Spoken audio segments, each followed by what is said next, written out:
Assalamualaikum warahmatullahi wabarakatuh. Halo, perkenalkan kami dari kelompok 1 Avaring C.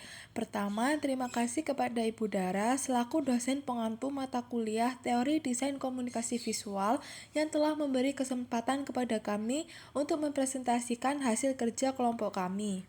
Dan juga apresiasi untuk teman-teman yang telah menyempatkan waktunya untuk menonton video dari kelompok kami. Seperti yang telah kita ketahui, pada pertemuan sebelumnya, kita telah mempelajari bab 1 buku Desain Komunikasi Visual Terpadu karya Yongki Savanayong tentang desain komunikasi visual yang dijelaskan secara umumnya.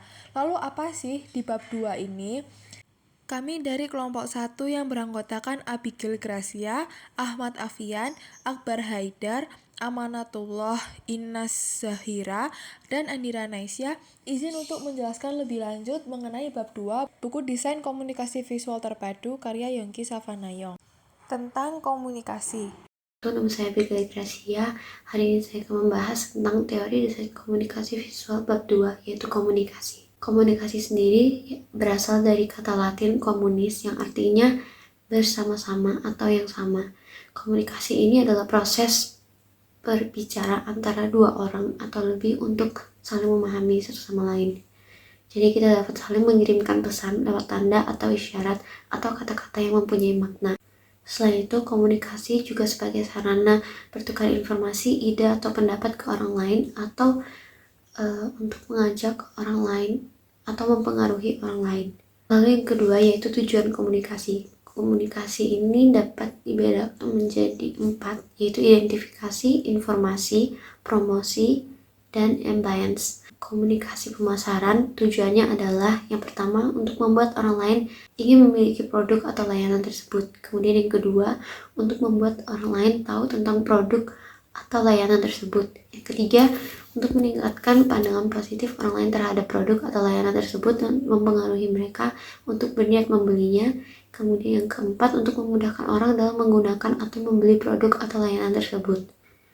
Nah, cara ini juga dapat kita kenal dengan nama persuasi, di mana persuasi sendiri adalah cara untuk mempengaruhi pikiran orang lain. Lalu yang terakhir adalah proses komunikasi. Proses komunikasi ini dipengaruhi oleh banyak faktor, termasuk bagaimana kita melihat pesan, motivasi kita, sikap kita terhadap suatu hal, pengaruh dari kelompok, dan kapan serta di mana komunikasi itu terjadi.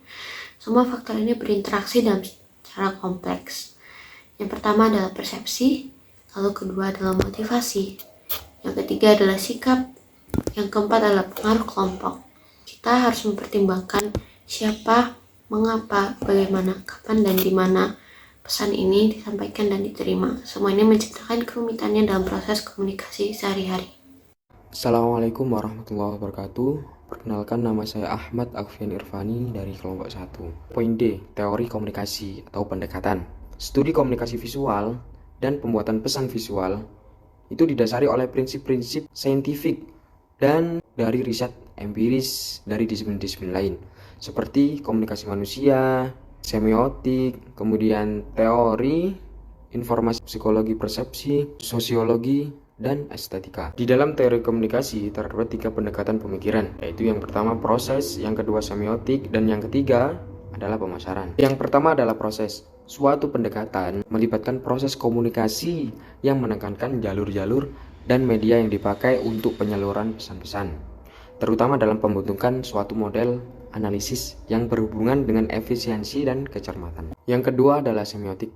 Semiotik itu lebih memperhatikan sebuah pesan sebagai rangkaian tanda-tanda yang melalui interaksi dengan penerima atau pelihat guna menghasilkan arti yang diharapkan. Ketiga adalah pemasaran. Dalam mengikuti kebutuhan dan keinginan khalayak yang bertambah seiring values, attitude, dan lifestyle, sumber kekuatannya terletak pada informasi dan teknologi. Dalam komunikasi pemasaran terpadu dibutuhkan kemampuan berpikir terpadu, yaitu berpikir secara analisis, kreatif, dan strategis. Dan yang kedua adalah kemampuan untuk berkomunikasi. Kebutuhan dan keinginan manusia dari sudut komunikasi pemasaran dapat diringkas sebagai berikut. Pertama adalah kenyamanan, keamanan, stimulasi, afiliasi, dan pemenuhan diri. Poin E tentang jenis-jenis model komunikasi. Model tersebut dapat tertulis terus verbal, matematis, nonverbal atau gabungan. Model-model juga berkenaan dengan fungsional atau deskriptif. Ada komunikasi manusia model Berlo. Model proses komunikasi manusia pertama ini dikembangkan oleh David K. Berlo dan telah diadaptasi dalam bentuk garis besar guna menerangkan pembuatan pesan verbal dan visual yang dapat diterapkan oleh desainer, artis, dan arsitek. Baik, itu saja. Terima kasih. Wassalamualaikum warahmatullahi wabarakatuh. Perkenalkan, nama saya Akbar Haidar Nafis Jauhar. Saya akan menjelaskan tentang level-level komunikasi. Tingkatan komunikasi meliputi interpersonal, intrapersonal, kelompok kecil, kelompok besar, organisasional, publik atau massa, dan internasional. Intrapersonal adalah komunikasi dengan satu orang. Interpersonal merupakan komunikasi antara dua orang. Kelompok kecil adalah komunikasi antara dua orang atau lebih, tetapi tidak lebih dari 25 orang. Kelompok besar adalah komunikasi oleh satu atau beberapa orang kepada khalayak ramai, sekitar 25 orang atau lebih. Organisasional adalah komunikasi antara kelompok orang terkait dalam suatu struktur, administrasi, atau bisnis. Publik atau massa, komunikasi dari satu orang atau kelompok melalui media khusus kepada atau pasar luas.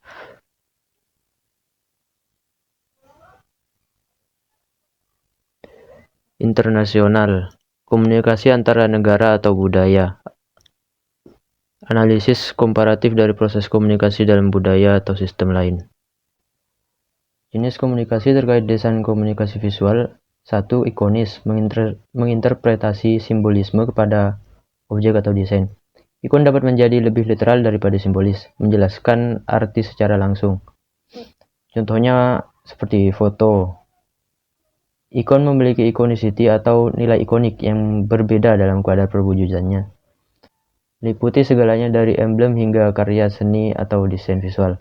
Contoh ikon praktis adalah tanda lalu lintas internasional. G. Fungsi komunikasi. Terkait dengan jenis peran individu atau kombinasi, fungsinya adalah untuk informasi, hiburan, instruksi, atau persuasi.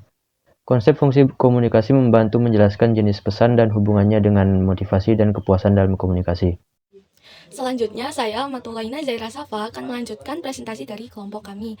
Langsung saja, yakni poin H, tahap dan peran komunikasi. Ini mengacu pada model Dagmar. Model Dagmar sendiri merupakan model pemasaran yang digunakan untuk menetapkan tujuan yang jelas untuk kampanye periklanan dan untuk mengatur tingkat keberhasilannya. Lalu macam-macam dari tahapan sendiri itu ada 5, yakni pertama, ketidaksadaran atau unawareness, perannya untuk membentuk kesadaran mengenai keberadaan. Lalu 2, kesadaran atau awareness, perannya untuk meningkatkan tingkat kesadaran. Lalu yang ketiga, pemahaman atau comprehension, perannya untuk memberitahu atau mendidik kelompok sasaran. Lalu yang keempat itu keyakinan atau conviction, perannya untuk membina persepsi tertentu untuk memperbaiki persepsi yang keliru. Lalu yang terakhir yakni tindakan atau action, perannya untuk membangkitkan respon mengambil keputusan untuk mencoba atau untuk mendorong penjualan. Lalu yang poin I, teknik-teknik komunikasi. Teknik-teknik komunikasi meliputi diantara lain periklanan, pameran, tatap muka, desain produk, dan desain kemasan. Lalu ada seminar, hubungan telepon dan surat. Lalu ada sell of point, kesponsoran, pos khusus, pos penjualan, dan lain-lainnya. Lalu J, media komunikasi.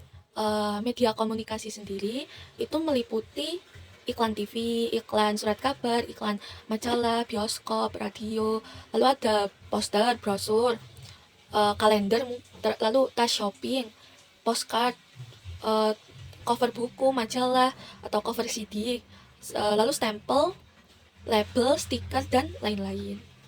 Perkenalkan, saya Andira Naisyah dan akan menjelaskan bagian K, yaitu tentang pesan. Ada 3 tahapan untuk merumuskan pesan yang efektif, yaitu melahirkan pesan, mengevaluasi dan memilih pesan, serta menyampaikan pesan.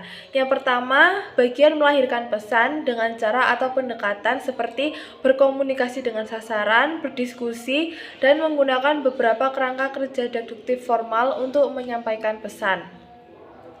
Lalu yang kedua, pendekatan dan perumusan pesan dalam strategi komunikasi ada 3 jenis, yaitu yang pertama ada rasional seperti kebersihan, ketergantungan, keindahan.